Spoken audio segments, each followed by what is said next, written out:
साथियों, मैं आज उदाहरण देके बताऊंगा। जो भी डिबेट करना चाहता है, मैं चैलेंज करके कहता हूं, जिस भी पार्टी के राष्ट्रीय अध्यक्ष में हिम्मत हो, वो आजाद समाज पार्टी के राष्ट्रीय अध्यक्ष से डिबेट करे। डिबेट करे। मैं सामान्य डिबेट में इसलिए नहीं जाता क्योंकि आजकल चैनलों पे डिबेट का अस्त्र खत्म हो गया है। अपने स्वाभिमान सम्मान की रक्षा स्वयं करनी है, वहां कोई भी आके बैठ जाता है और कुछ भी कहने लग जाता है।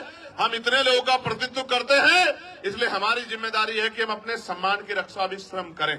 इसलिए मैं चैलेंज करता हूं कि जिनका भी प्रतिनिधित्व लोकसभा में है, उस पार्टी का कोई भी राष्ट्रीय अध्यक्ष यूजीसी के विषय पे हमसे डिबेट करे, और जो कमजोर वर्गों के विषय उन पर डिबेट करे, मुसलमानों के विषय पे डिबेट करे, ईसाइयों के विषय पे डिबेट करे, सिखों के विषय पे डिबेट करे, बौद्धिस्टों के विषय पे डिबेट करे, कर्मचारियों के विषय पे डिबेट करे, किसानों के विषय पे डिबेट करे, दलितों पिछड़ों के हक अधिकारों के विषय पे डिबेट करे, तो हम उनको जवाब देके बताएंगे कि हम जमीन से आए हैं, किसी नेता के पोते बेटे पोती बेटी नहीं है। हमें जमीन का पता है कि आज हालात क्या हैं और लंबे समय से हालात क्या थे। प्यारे साथियों, बड़े गौर से सुनो। नारे तो आप लगा रहे तो बहुत दिनों से, लेकिन खाली नारे से बात नहीं आगे बढ़ेगी। प्यारे साथियों, मैं जानता हूं शिक्षा के दरवाजे किसी और ने नहीं खोले।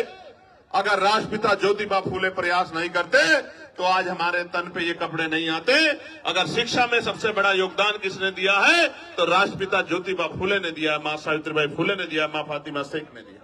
प्यारे साथियों, इस देश में जिस आरक्षण को रोज बुरा भला कहा जाता है, हालांकि किसी की हैसियत नहीं है बुरा भला कहने की, क्योंकि जब आप ये कहते हैं, जब आप एक उंगली किसी की तरफ उठाते तो 4 उंगली आपकी तरफ भी जाती है, 3 उंगली एक अंगूठे का रुख भी आपकी तरफ होता है, जो आपको ये बताता है कि एक बार अपने गिरवान में भी झांकिए।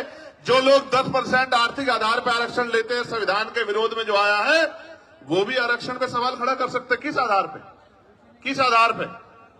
जो लोग सदियों से आरक्षण का लाभ लेते आ रहे हैं, तमाम संस्थानों पे काबिज हैं, जिन्होंने कमजोर वर्गों के लोगों को उनकी दुख तकलीफों के बाद, उनके भूखे पेट के बाद, जब उनकी बच्चों को तन ढकने का अधिकार नहीं था, जिन्होंने उनके आंसुओं के बाद भी, जिनके मुंह से एक शब्द भी हाय का भी नहीं निकला कि इनके साथ गलत हो रहा, वो हमसे सवाल कर रहे हैं। नहीं, आपको कोई अधिकार नहीं सवाल करने का। अगर सवाल करना चाहते हैं तो अपने अंदर पैदा करिए कि आपके